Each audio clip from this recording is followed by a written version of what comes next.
व्यवस्था समाप्त कर देगी। जब सरकारी खरीदी नहीं होगी, भंडारण की व्यवस्था सरकार समाप्त कर देगी, तो राशन दुकान भी बंद हो जाएंगे। राशन दुकान से जो 2 रुपया 3 रुपया अनाज मिलता है वो भी मिलना बंद हो जाएगा।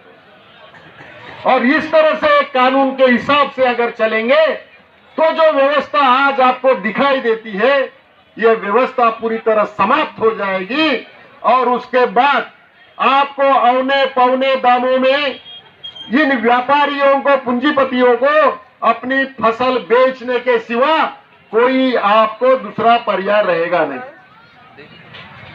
और फिर आपसे कम कीमत में लेकर ये व्यापारी दाम बढ़ाकर, डबल दाम करके फिर मार्केट में बेचा करेंगे। तो दोस्तों, ये जो कानून है, कृषक उपज व्यापार और वाणिज्य संवर्धन और सरलीकरण अधिनियम 2020, देखने को बहुत अच्छा है, पढ़ने को बहुत अच्छा है, लेकिन इसके परिणाम जो होने वाले हैं बहुत बुरे परिणाम हैं। अभी उत्तर प्रदेश में, मध्य प्रदेश में और बिहार में भी भारतीय जनता पार्टी की सरकार है।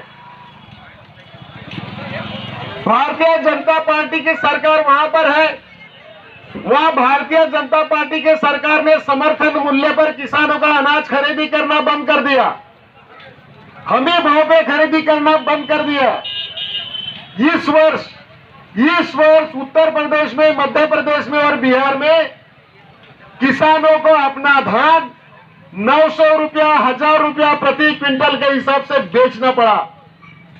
व्यापारी वहां पर 900 रुपया, 1000 रुपया प्रति क्विंटल के हिसाब से खरीदी करता है, और महाराष्ट्र में ज्यादा कीमत होने से महाराष्ट्र में वो लाकर यहां पर 1400 रुपए में बेचता है व्यापारी को, और व्यापारी 1400 रुपए में खरीदी करके 1868 में सोसाइटी में जाकर बेचता है। ये हालत है यार। तो यही हालत हमारी होगी।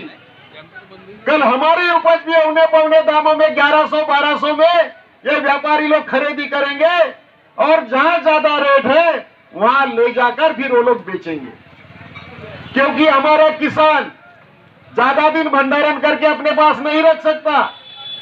हमारा किसान दूसरे राज्य में ले जाकर नहीं बेच सकता, क्योंकि उसके पास उतने संसाधन नहीं है, उसके पास में उतना ट्रांसपोर्टेशन का साधन नहीं है। तो हमारा किसान दूसरे स्टेट में ले जाकर नहीं बेच सकता। अगर ये समझ के दूसरे स्टेट से, मध्य प्रदेश में हमारे महाराष्ट्र किसान अगर ले गया बेचने के लिए धान, ये समझ कर ले गया कि वहां भाव ज्यादा है, वहां रेट ज्यादा है, लेकिन वहां पहुंचने के बाद अगर उसको उतने रेट नहीं मिले तो क्या करेगा? फिर से वापस लाएगा? नहीं ला पाएगा, फिर उसको औने पौने दामों में वहां बेचना पड़ेगा। तो यह व्यवस्था जो सरकार बनाना चाहती है, यह व्यवस्था सही में किसान विरोधी है, ये हमने जान लेना चाहिए। इसलिए किसान आंदोलन कर रहे। किसान ऐसे आंदोलन नहीं करते। अगर सरकार से हम कहना चाहते हैं कि अगर किसानों को एक कानून नहीं चाहिए, किसान कहते हैं कि हमको एक कानून नहीं चाहिए, तो क्यों उनके ऊपर आप थोपते हो? क्यों ये सरकार एक कानून उनके ऊपर थोपना चाहती है जबरदस्ती? दोस्तों, दूसरा कानून इस सरकार ने पारित किया, वो दूसरा कानून तो बहुत ही खतरनाक है। इतना खतरनाक है कि किसानों के लिए ही नहीं, तो सर्वसाधारण उपभोक्ता, इस देश का हर एक नागरिक के विरोध में है। हर एक नागरिक को खाई में डालने वाला है दूसरा कानून है। दूसरा कानून है आवश्यक वस्तु अधिनियम 2020। तो आवश्यक वस्तु संशोधन अधिनियम 2020 ये क्यों लाया सरकार ने?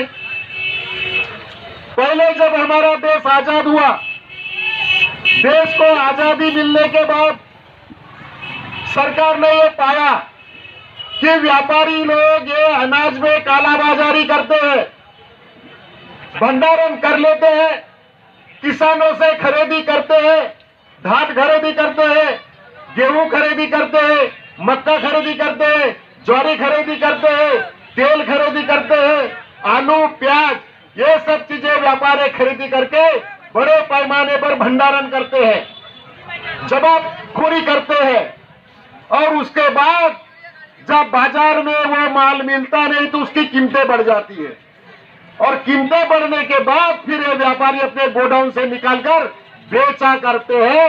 जो माल आपको 50 रुपए में मिलना चाहिए आपको 200 रुपए मिलता है। तो ये कालाबाजारी रोकने के लिए भारत सरकार ने 1955 में एक कानून लाया था। 1955 में जो कानून लाया था सरकार ने, वो लाया था आवश्यक वस्तु अधिनियम 1955। इस कानून के तहत जो भी आवश्यक वस्तुएं हैं, जैसा अनाज है, तिलहन है, तेल है, दाल है, आलू है, प्याज है, इस तरह की वस्तुएं आवश्यक वस्तु में गिनी जाती थी और इसके भंडारण पे 1955 में सरकार ने रोक लगा दिया।